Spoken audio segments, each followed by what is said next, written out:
মোড়লের ছোট মেয়ের যেমন করে আনছস দরকার তেমন করিয়া মোড়ল বাড়িতে গিয়া সুলতানার আমগো বাড়িতে নিয়া। সুলতানার এবার কি হতে চলেছে? ফাইনালি সে কাকে বিয়ে করবে?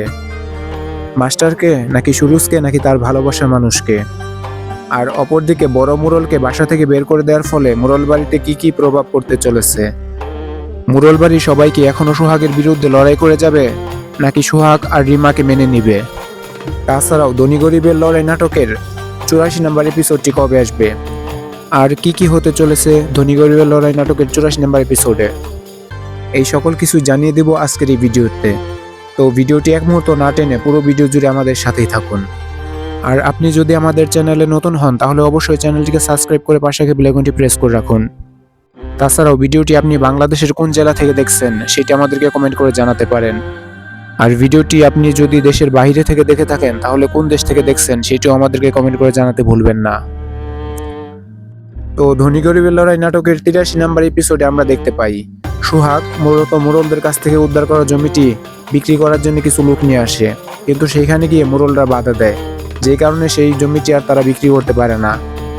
যেই কারণে তারা উকিল আপার কাছে যায় এবং সেখানে গিয়ে বলে মোড়লরা আমাদেরকে জায়গাটি বিক্রি করতে বাধা দিচ্ছে।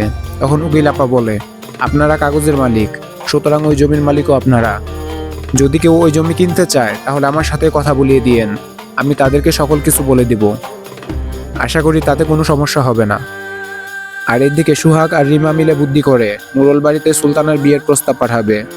যদি মুরলরা মানে তাহলে তো ভালোই, না মানলে সুলতানাকে উঠিয়ে নিয়ে আসবে।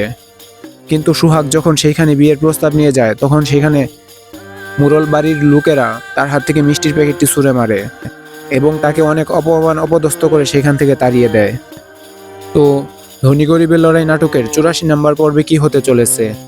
আর আশা করা যাচ্ছে 84 নম্বর পর্বটি আগামী 3 থেকে 4 দিনের মধ্যেই আমাদের মাঝে চলে আসবে। 84 নম্বর পর্বটি আসার সাথে সাথে আমরা আপনাদেরকে আপডেটের মাধ্যমে জানিয়ে দিব। ততক্ষণ পর্যন্ত আমাদের সাথে থাকতে হলে অবশ্যই আমাদের চ্যানেলটিকে সাবস্ক্রাইব করে রাখুন। আর ভিডিওটি আপনি বাংলাদেশের কোন জেলা থেকে দেখছেন সেটি অবশ্যই আমাদেরকে কমেন্ট করে জানান। আর ভিডিওটি যদি দেশের বাইরে থেকে দেখে থাকেন তাহলে কোন দেশ থেকে দেখছেন সেটিও আমাদেরকে জানাতে ভুলবেন না। এতক্ষণ পর্যন্ত সাথে থাকার জন্য অসংখ্য অসংখ্য ধন্যবাদ।